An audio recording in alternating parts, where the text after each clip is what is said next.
না না আপনারা যে আপনার নিজেও কিন্তু এই স্কুলের স্টুডেন্ট ছিলাম, এখান থেকে 5 পাস করে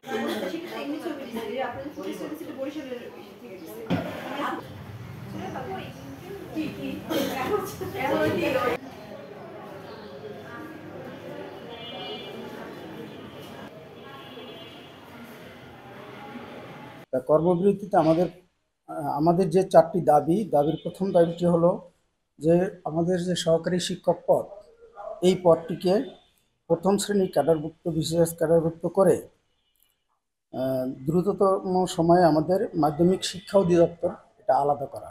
দ্বিতীয়ত, বিদ্যালয় পরিদর্শন শাখার সকল শূন্য পদে নিয়োগ এবং পদোন্নতি ও পদায়নের ব্যবস্থা করা।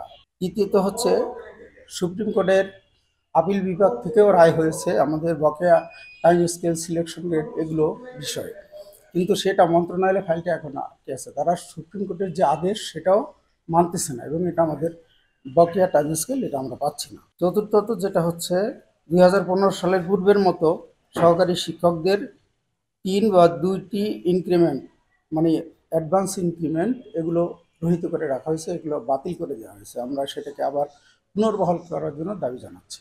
আমরা এর আগে কর্মবিরতি করেছি, কিন্তু এবারের কর্মবিরতিটা আমাদের বেশি খারাপ লাগছে, কারণ সামনে শিক্ষার্থীদের পরীক্ষা।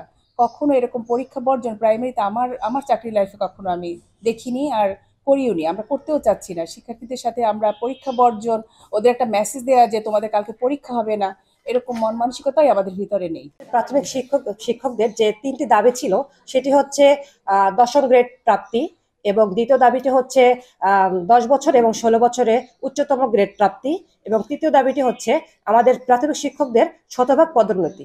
আমরা মূলত এই 3 দাবিতে প্রেক্ষিতে আমরা কর্মসূচিতে নেমেছিলাম। আমরা অলরেডি সময় কিন্তু দেওয়া হয়ে গেছে আমাদের।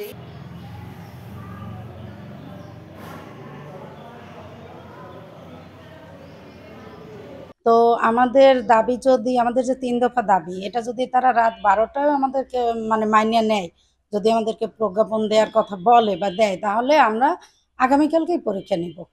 আমাদের আসলে পরীক্ষা বর্জন তো আমাদেরও ভালো লাগবে না। আমাদের বাচ্চারা এতদিন অনেক কষ্ট করে পড়াশোনা করেছে, দেখা যায় যে এটা হয়ে যায়, মানে ওদের পরীক্ষার প্রস্তুতি উৎসাহটা আর কি ভেঙে যায়। পরীক্ষা তো আসলে এখন উৎসাহের মতোই, মানে উৎসবের মতো এরকম। আমরা চাই না আমাদের শিক্ষার্থীরা এই তাদের শিক্ষা কার্যক্রম থেকে ব্যাহত হোক। যদি তাদের যে আমাদের দাবিগুলো মেনে নেওয়া হয়, সরকার যদি আমাদের অধিকারগুলো শোনেন, দাবিগুলো মেনে নেন, আমরা তাদের যে ক্ষতিটা হচ্ছে, আমরা শুক্রবার শনিবারের মধ্যেও হলেও তাদের এই মানে ক্ষতিটা আমরা পুষিয়ে নেওয়ার চেষ্টা করব, যাতে তারা কোনোভাবেই ক্ষতিগ্রস্ত না হয়।